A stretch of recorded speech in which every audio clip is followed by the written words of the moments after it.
Un saludo cordial, doctora Maricel. Mi nombre es Darcy Almara Jauregui Becerra, del grupo BA5. En esta oportunidad voy a presentar las diferencias entre premolares. Empezaremos con el primer y segundo premolar superior permanente.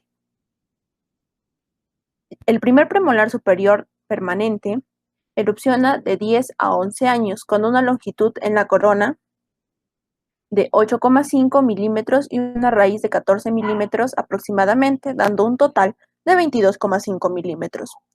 Por otra parte, el segundo premolar superior erupciona de 10 a 12 años, con una longitud en la corona de 8,5 milímetros y la raíz de 14 milímetros, dando un total de 22,5 milímetros aproximadamente, al igual que nuestro primer premolar.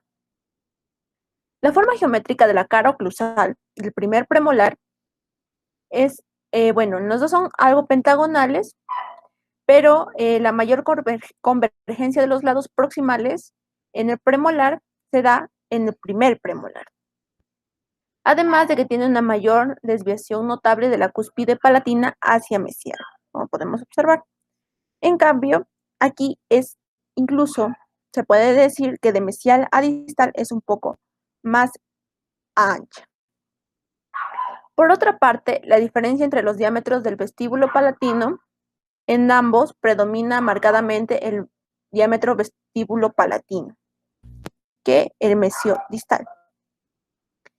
El tamaño de las cúspides en ambos dientes, las cúspides más grandes es la vestibular, aunque la diferencia es mucho más notable en la segunda premolar.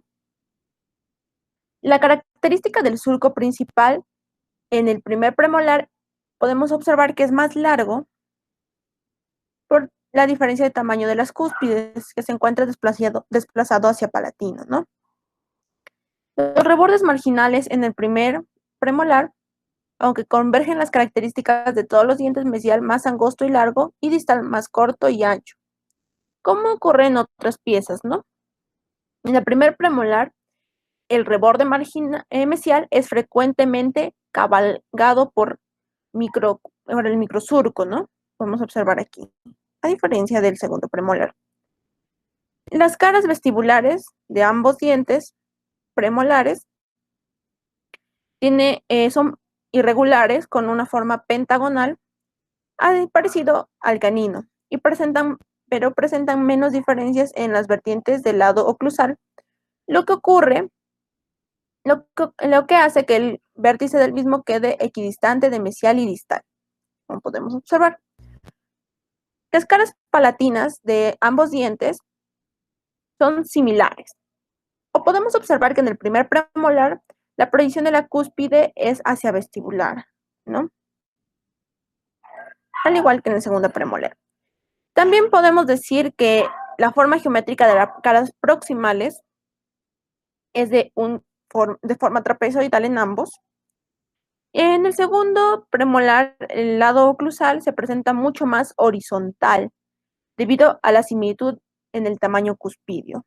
Podemos observar. Además, en la cara mesial del primer premolar se puede observar una depresión que continúa la raíz, donde podemos apreciarlo aquí mismo, a diferencia del segundo premolar, que no tiene esta depresión que continúa a la depresión de la raíz. Bueno, otra diferencia que podemos observar es que en el primer premolar presenta dos raíces, es biradicular. En cambio, en el segundo premolar solo presenta una raíz. Por ende, el primer premolar va a presentar bifurcación.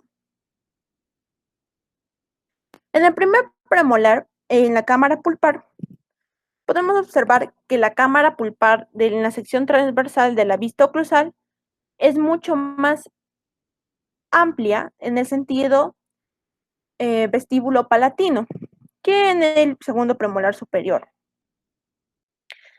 Asimismo, podemos ver que tiene dos conductos radiculares el primer premolar debido a sus dos raíces. Ahora pasaremos a explicar el primer y segundo premolar inferior permanente. El primer premolar inferior erupciona de 10 a 12 años con una longitud de la corona de 8,5 milímetros y una raíz de 10 milímetros. Asimismo, el segundo premolar tiene las mismas longitudes, dando en total 22,5 milímetros. Su diferencia en la erupción es de aproximadamente un año, ya que empieza a erupcionar de 11 a 12 años. El primer y segundo premolar inferior tienen una forma geométrica de la cara oclusal diferente. En el primer premolar, la cara oclusal es triangular o más tirando a ovoidal, siendo en este caso la cara proximal más amplia la de distal, en la parte distal.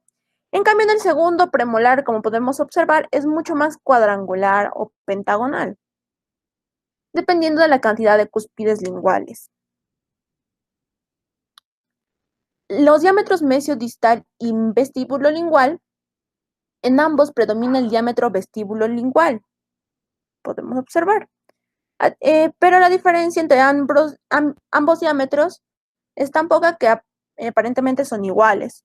Pero esta diferencia lo podemos ver más marcada en el primer premolar, ya que en el segundo premolar es mucho más amplio mesio-distal que el primer premolar.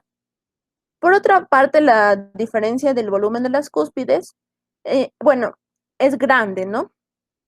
Ya que en el primer premolar podemos ver que la cúspide vestibular es mucho más amplia que la lingual, a diferencia del segundo premolar inferior. Asimismo, el segundo premolar inferior puede variar en sus cúspides dependiendo, dando hasta 6 formas de la cara oclusal. Las caras proximales, en las piezas podemos observar que el volumen cuspidio, como decía, es mucho más amplio el volumen vestibular, a diferencia del segundo premolar, como podemos observar, es casi igual, ¿no?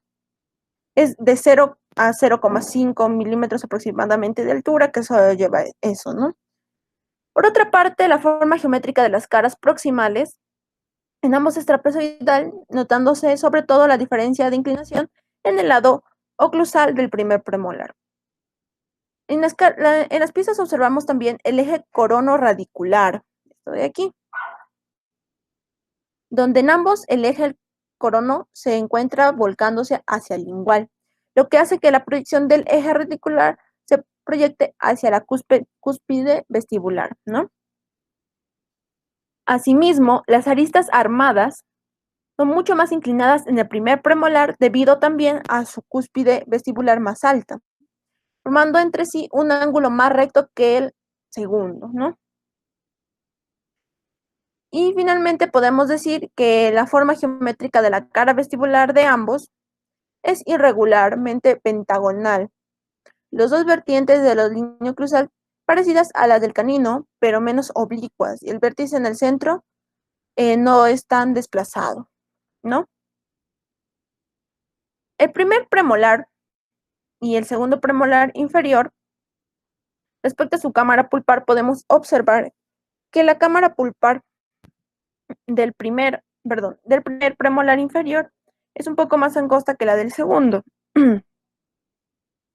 donde asimismo también se puede ver en la sección bucolingual del corte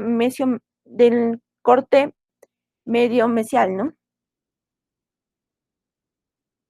Gracias.